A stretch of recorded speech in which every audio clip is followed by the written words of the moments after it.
Es con alegría que me sumo al anhelo de paz de mi patria, confiando en que esta charla, titulada del Nobel a la Paz, la geometría del himno nacional de Colombia, sea de utilidad. Claro, yo me doy cuenta que este título es sugestivo y a la vez extraño. Aquí intentaré mostrar, paso a paso, cómo la ciencia moderna, en particular la relacionada con la complejidad natural, provee pautas profundas para la consecución de la paz y cómo dichas directrices coinciden con el mensaje del himno que expresa el cesar de la horrible noche, comprendiendo las palabras de quien murió en la cruz. Este trabajo está dedicado a mi patria, el país del Sagrado Corazón de Jesús. Para recordar lo que será útil más adelante, aquí está un triángulo rectángulo con catetos A y B e hipotenusa C, satisfaciendo el célebre teorema de Pitágoras: a al cuadrado más b al cuadrado igual a c al cuadrado.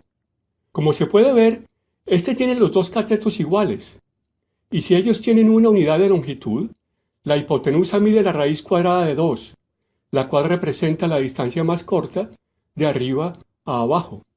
Esto es cierto a pesar de nuestra incapacidad de saber con precisión el significado de punto aquí, pues la raíz de 2 es un número irracional que tiene una expansión infinita sin repetición. Como lo van a notar, la charla contiene diversos juegos sencillos que ilustran cómo ocurre la fragmentación. Aquí está el primero de ellos.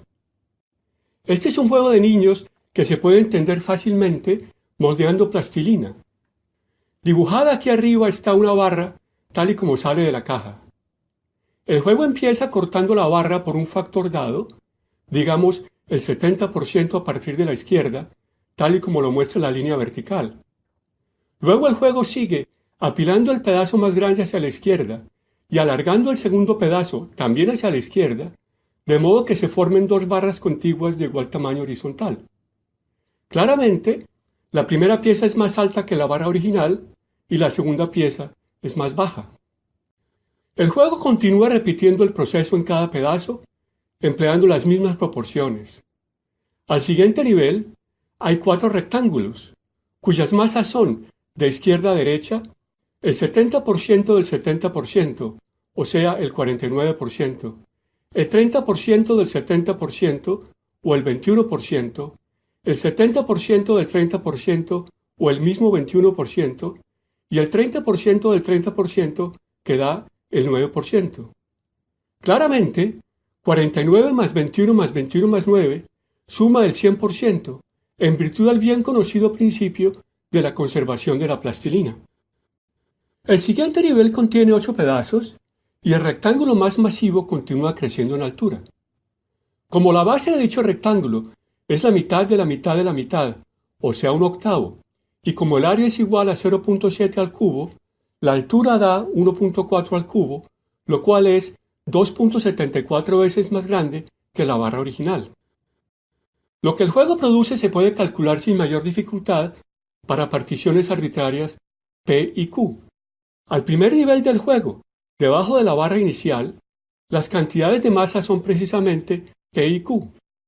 Al segundo nivel se obtiene en orden P de P, o P al cuadrado, P por Q, Q por P y Q al cuadrado, lo cual no es nada más que la expansión familiar de P más Q todo al cuadrado. Al siguiente nivel se obtiene P más Q todo al cubo, pues las masas se hallan de nivel a nivel simplemente multiplicando por P a la izquierda y Q a la derecha. Como se puede notar, todo está relacionado con el famoso triángulo de Pascal, mostrado aquí, y el relacionado teorema del binomio, expandiendo P más Q a la potencia n. Así, el juego define una bien llamada cascada multiplicativa. Aquí se muestra lo que sucede cuando el juego se repite 12 veces. Se obtienen 2 a la 12, 4096 rectángulos con bases muy pequeñas iguales a 1 sobre 2 a la 12, y la barra original se rompe en muchas espinas, las cuales nos pinchan si las tocamos desde arriba. Como la escala vertical aumenta dramáticamente, debido a los apilamientos sucesivos, el diagrama, que debería tener 1.4 a la 12 o 56.69 unidades de altura, ha sido comprimido para que quepa en la página. Como se observa, las espinas se ordenan en capas de acuerdo a la expansión de P más Q a la 12. La espina más alta ocurre una vez y contiene P a la 12 de la masa. El rectángulo más pequeño, a la derecha, ocurre también una vez y es casi invisible pues contiene Q a la 12, esto es 0.3 a la 12. Luego, el objeto tiene 12 espinas grandes con masas P a la 11 por Q, 2 espinas pequeñas, también invisibles, con P por Q a la 11, 66 espinas con P a la 10 por Q al cuadrado, y así sucesivamente.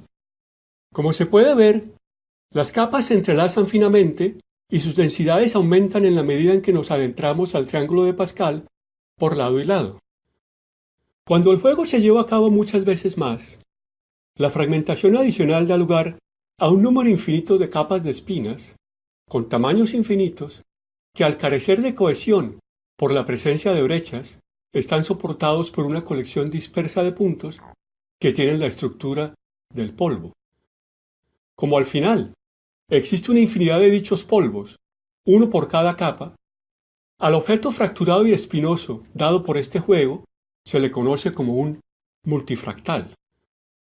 Ciertamente, el caminar este objeto no es nada fácil, pues para visitar a alguien al mismo nivel de masa, se requiere bajar y subir muchísimas veces, pues las espinas, para cualquier nivel, tienden a estar separadas por huecos.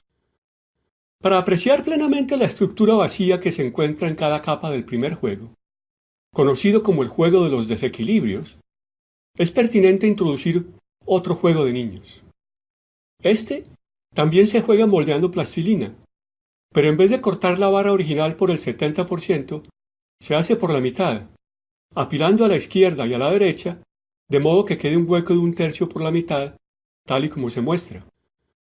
Al igual que antes, este juego progresa repitiendo la misma idea, dividiendo cada pedazo y apilando a la izquierda y a la derecha en la misma proporción.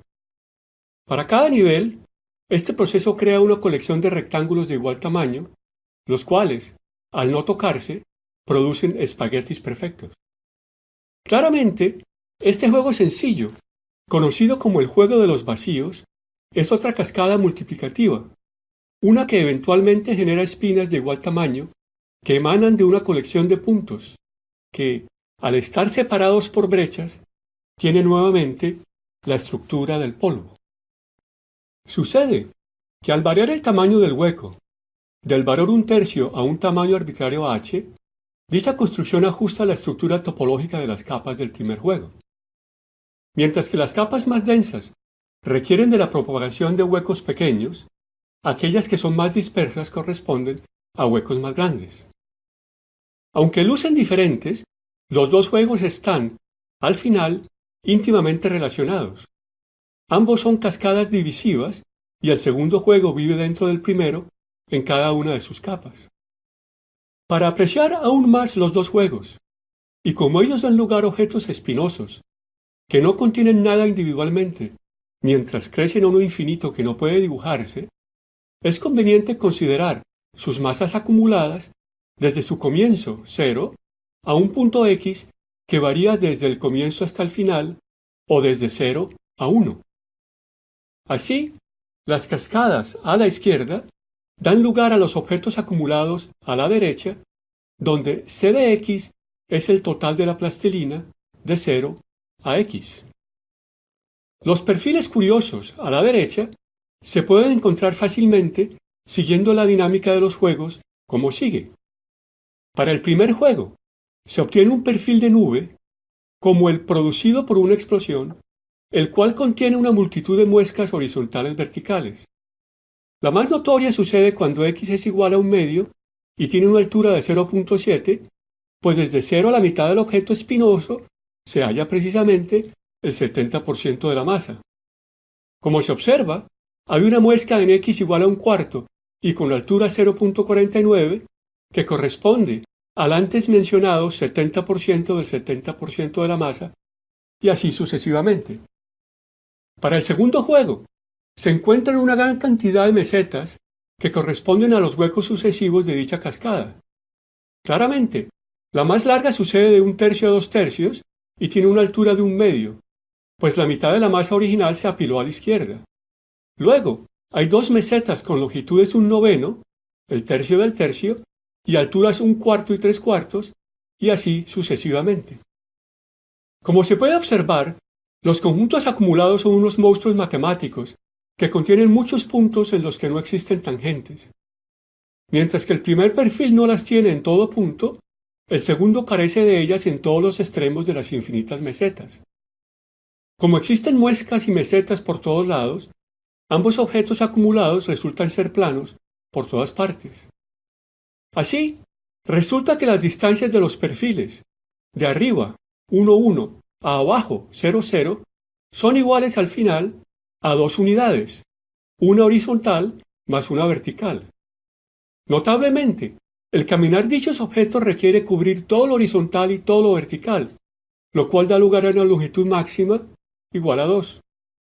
Esta propiedad es universal, pues cuando se propagan desequilibrios P o huecos H, sin importar cuán pequeños sean, se definen espinas y polvo que dan lugar a objetos acumulados que contienen muescas o mesetas por todas partes. Y lo mismo sucede al combinar los juegos, dando lugar a cascadas con desequilibrios y vacíos, y cuando se emplea el azar para definir desequilibrios y huecos variables de nivel a nivel. Como los perfiles rugosos generados por las cascadas son planos en todas partes, si uno cayera en paracaídas en ellos, uno creería haber llegado a tierra llana. Por esta clara decepción y por la fragmentación producida por los juegos, a dichos perfiles se les conoce, de una manera adecuada en la física y las matemáticas, como las escaleras del diablo, una buena notación también en teología. Ocurre que el primer juego de niños se relaciona con la forma en que la turbulencia sucede en la naturaleza, el mismo proceso común que nos asusta con sus movimientos súbitos cuando viajamos en un avión. Cuando la inercia en un fluido, dada por el producto de la velocidad v y una distancia característica L, subyuga la cohesión del mismo, dada por su viscosidad nu, esto es, cuando el número de Reynolds, Re, mostrado a la derecha es suficientemente grande, el fluido se rompe en una cadena irreversible de remolinos que se dividen en remolinos, que se dividen en remolinos, y así sucesivamente. Estos elementos, que rotan hacia adentro y que viajan de mayor a menor presión, o de más a menos, como los huracanes, cargan consigo cantidades de energía desiguales que de una forma sorprendente corresponden a las capas de la primera cascada, cuando el desequilibrio P es igual precisamente al 70%. La turbulencia no es predecible, sin embargo, pues los remolinos naturales no siempre son más masivos a la izquierda, sino que suceden a la izquierda o a la derecha como guiados por el azar. Ineludiblemente, cuando la escala de dichos remolinos es suficientemente pequeña, las energías que ellos llevan se disipan en forma de calor. Aunque a mayor el número de Reynolds, mayor la duración del proceso, la cascada natural, contrario a lo que puede hacerse en las matemáticas, resulta ser finita, se muere. Notablemente, y tal y como lo reportaron estos investigadores, las observaciones para diversos flujos, tanto naturales como en el laboratorio, y que incluyen turbulencia atmosférica, capa límite de la estela de un cilindro y otros, dan lugar a capas de energía a lo largo de una dimensión que son reordenamientos de lo producido por el primer juego de niños. De modo que se puede apreciar aún más la bondad del ajuste universal encontrado para dichos flujos en el aire. Aquí se muestra la relación entre las magnitudes de las capas en la horizontal y sus respectivas densidades en la vertical. Mientras que los cuadrados denotan las observaciones de la turbulencia, la parábola corresponde a la cascada del 70-30 con densidades que crecen al adentrarnos al triángulo de Pascal por lado y lado. Como el aumento de entropía en la turbulencia ocurre universalmente mediante una cascada sencilla, el sentido común sugiere que podemos emplear dicho proceso, y también el que define la estructura vacía de sus capas, para estudiar cómo nosotros los humanos creamos nuestra propia turbulencia. Después de todo, todos nosotros, de Afganistán a Zimbabue, y claro, en Colombia, confrontamos fuerzas inerciales que rompen nuestras cohesiones internas, y cuando esto sucede, al cruzar el umbral de nuestros números de Reynolds, se generan comportamientos turbulentos que eventualmente dan lugar a la violencia. Pues aunque queramos negarlo, muchas veces nos equivocamos, pecamos y rompemos lo que no debemos, repitiendo el mismo error una y otra vez. En este espíritu, mientras que el primer juego se puede emplear para describir de una forma vívida la proliferación de desigualdades generada por nuestros instintos preferenciales y competitivos, que dan lugar al marcado cinismo de la vida moderna, la segunda cascada se puede usar para representar los efectos atroces de las discriminaciones y sus relacionadas desconfianzas y miedos que aparecen cuando se imponen igualdades a la fuerza. Note cómo estas ideas sencillas y sus diagramas bien reflejan no solamente los sistemas políticos que han gobernado el mundo, sino también nuestras posturas y acciones egoístas. ¿Cuál otra puede ser la razón que nos incita a participar en juegos tontos? Pues, como se puede observar claramente en los espirales negativos rotantes, estas simples nociones expresan tristemente el porqué el tercer mundo, compuesto por 2/3 de los habitantes, es decir, el 0.666 de todos, vive bajo condiciones de pobreza, el por qué 2.200 niños mueren al día por falta de agua y el por qué vivimos desde hace mucho tiempo en una era de violencia y terror. Aunque a algunos los dibujitos, que son producto nacional, les pueden parecer graciosos, observe que no lo son, pues las relaciones interpersonales, amistades y matrimonios fracasan en virtud de estos juegos de niños y sus combinaciones, y porque estas cascadas explican la desesperación que experimentan muchos seres humanos. Como la historia ha comprobado, y hoy por hoy también comprueba, que el segundo juego no funciona en virtud de sus vacíos conspicuos y sus muros caídos, es relevante preguntar, aun si esto es inapropiado o políticamente incorrecto, si la globalización de la primera cascada es la solución de los problemas que nos aquejan. En este sentido, es útil recordar el triángulo de Pascal para hacer algunos cálculos. Si se toma un desequilibrio P igual a 0,7, como en la naturaleza, y se consideran n igual a 20 niveles de la cascada, se puede estudiar en dónde está localizada la plastilina. Así, el 5, 10, 20 y 40% de las espinas más grandes contienen, en orden, el 57, 70, 84 y 95% de la masa. Tristemente, estos números ajustan la distribución sesgada de riqueza del país más poderoso del mundo, los Estados Unidos, al final del siglo XX, circa 1998, pues los más ricos allí tenían, para los mismos percentiles, el 59, 71, 84 y 95% de los recursos. Esta es una coincidencia indeseada, que sin embargo provee una advertencia veraz y una clara moraleja. Si los desequilibrios continúan su propagación, tal y como parece ocurrir en el siglo XXI, las leyes de la física y el sentido común nos aseguran que las energías se van a disipar y que morderemos el polvo. Esta advertencia ciertamente aplica no solo a una nación, sino por todo el mundo, pues, aunque no solo de pan vive el hombre, la distribución de riqueza de cualquier país se puede ajustar mediante una cascada multiplicativa que provee una escalera del diablo, aun si ella requiere el uso de particiones variables de nivel a nivel.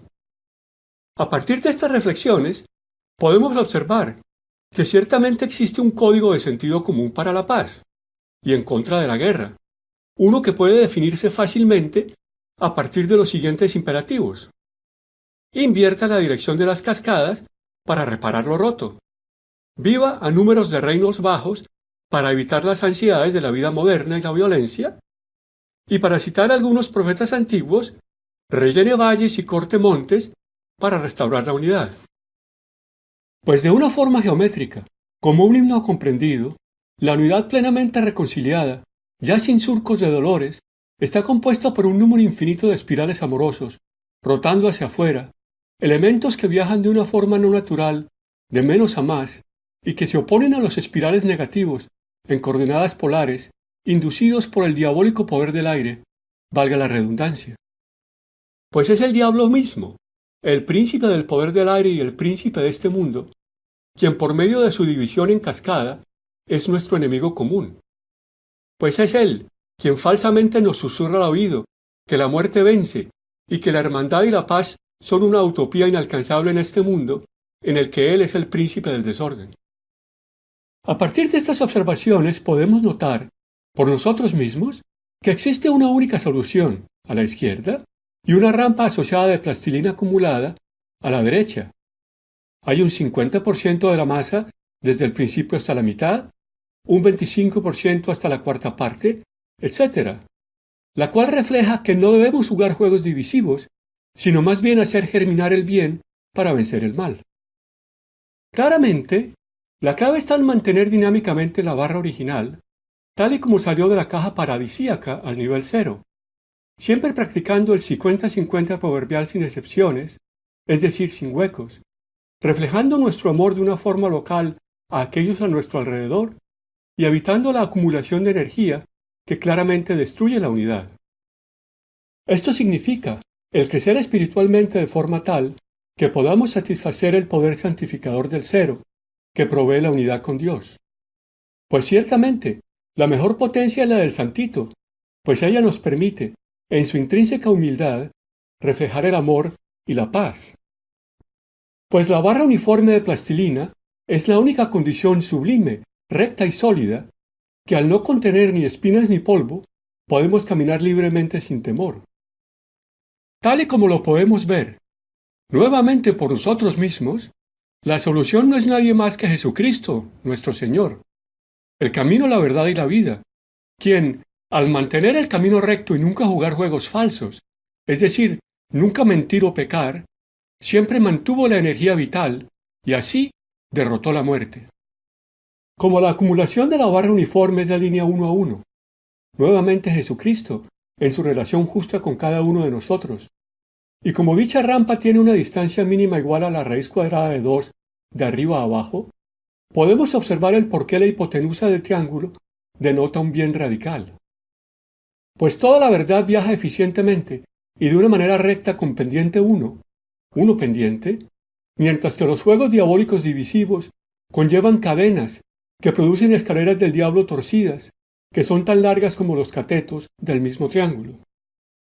La moraleja es que debemos, la humanidad entera, de una forma humilde y particularmente geométrica, rectificar cuando lo requiramos y amar a Dios y a todos, tal y como se nos ha enseñado. Solo de esa manera, acatando auroras de luz, podemos hallar la paz.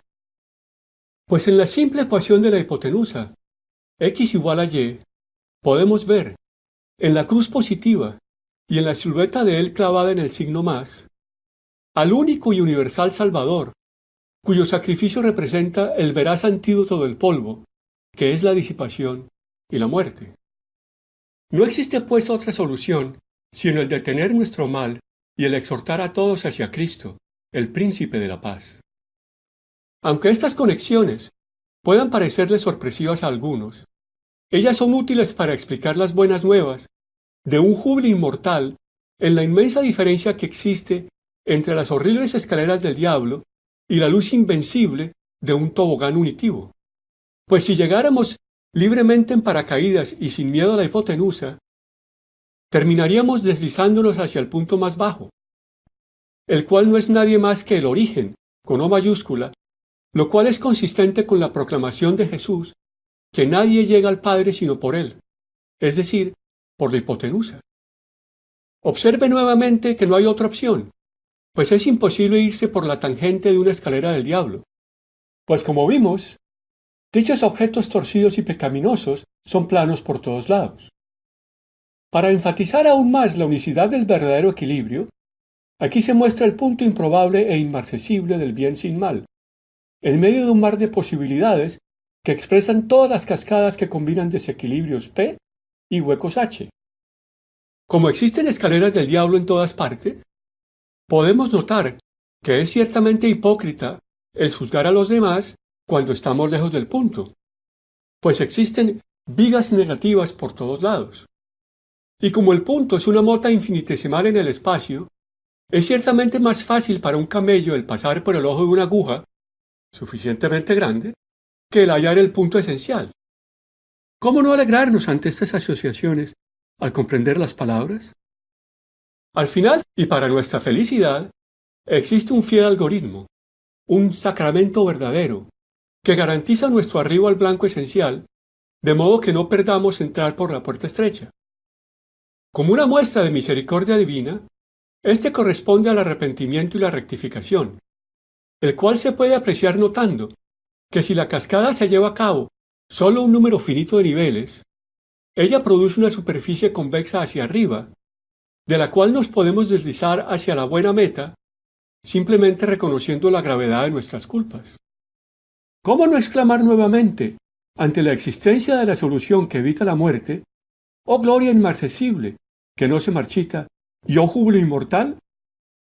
Pues existe una marcada diferencia entre la espiral egoísta y negativo del número 6 y el siempre amoroso unitivo y positivo del número 9, tal y como hubo oscuridad entre esas dos precisas horas, cuando Jesús, coronado con nuestras múltiples espinas, murió por nosotros clavado en una cruz positiva. Al final, las ideas nos recuerdan nuestras opciones personales y colectivas, el equilibrio o la turbulencia, la calma o la violencia, la rectitud o la maldad, 50-50 o inequidad, el camino corto o el más largo, la reconciliación o la separación, la integración y su símbolo, la letra es esbelta o la división y el símbolo que la niega, pues el amor del dinero es la raíz de todos los males, la completez o el vacío, la unidad y sus espirales positivos o el polvo y su fracción diabólica, y, de una forma geométrica, una perspectiva positiva hacia el futuro o una actitud negativa atrapada en el pasado, tal y como se puede inferir colocando los espirales encima de un reloj. Para resumir, ahora deseo compartir una poesía llamada Caminos. El uno es el más largo y el otro es en rectitud. Uno lleva a lo amargo y el corto a la plenitud. El recto lo une todo y en el otro hay división. El uno es humilde gozo y en el largo perdición. El largo es agitado y el otro es serenidad. Uno está lleno de espinas y el corto regala paz. El recto es carga liviana y el otro genera sed. El uno es planicie santa y el largo torcido y cruel. El largo es egoísta y el otro con buen amor. Uno trae mala suerte y el corto sana el dolor. El recto es equilibrado y el otro sin proporción. El uno provee buen fruto y el largo es la decepción. Ahora, ya muy cerca del final, deseo recordarles otras coincidencias de fe que pueden visualizarse basadas en los conceptos de ciencia en esta charla. Claramente, esta presentación sigue el espíritu de Juan Bautista, quien con Jesús nos llamó a la rectitud diciendo: convertíos, porque ha llegado el reino de los cielos. Este es el caso, pues aquel quien clamó en el desierto también describió, conjuntamente con el profeta Isaías, el algoritmo vital que define la planicie en la que se revela la gloria de Dios, al decir: todo barranco será rellenado, todo monte y colina será rebajado, lo tortuoso será recto, y las asperezas serán caminos llanos. Las ideas también nos recuerdan algunas sentencias precisas que incluyen el mandato de Jesús que debemos perdonar a los demás, 70 veces 7, tal y como se observa alegóricamente en el segundo nivel de la cascada natural en el producto de 0.7 por 0.7. La explicación del profeta Isaías cuando dijo que en el sosiego estará vuestra fuerza, es decir, a números de reinos bajos. Y el edicto de Dios que los pecadores que aman la violencia lamerán el polvo como la serpiente. Al final, las nociones resultan ser muy antiguas, pues Dios le prescribió a Adán no solo el polvo de su pecado, sino también el decreto: espinas y abrojos te producirá el suelo. Pues es, en verdad cierto, que uno está con o en contra de Jesús. Pues él dijo: el que no recoge conmigo desparrama, tal y como lo hace quien rige el viento y desea nuestra división. Cuán maravilloso es apreciar el regalo precioso de la reconciliación que Dios nos ofrece. pues hace la diferencia tan lejos como está el oriente del ocaso y tan lejos como está la raíz cuadrada de 2. Cuán maravilloso es cuando 2 o más hallan la raíz. Porque la unidad puede entenderse geométricamente, y 1 más 1 no es 2, sino por la cruz del amor un 1 más grande, tal y como lo explicó Jesús con relación al matrimonio, entre un hombre y una mujer, claro está, y a su desposada la Iglesia, que incluye con su ayuda a nuestra patria. Y dándoles gracias por llegar hasta aquí, a continuación incluyo unos versos que resumen la relación de esta charla con el himno nacional de Colombia. Hay una solución, regala vida nueva, rectificando, sí, la paz, mira, sí llega. Sin espiral del 6, el diablo mal ordena, lo claro está con él, la madre y su poema. Espinas por doquier, el polvo dota pena, él firma con su más, si aplica su sistema. Solo una solución, es la ofrenda plena. Comprometido, sí, el himno es el lema. ¡Que viva Colombia!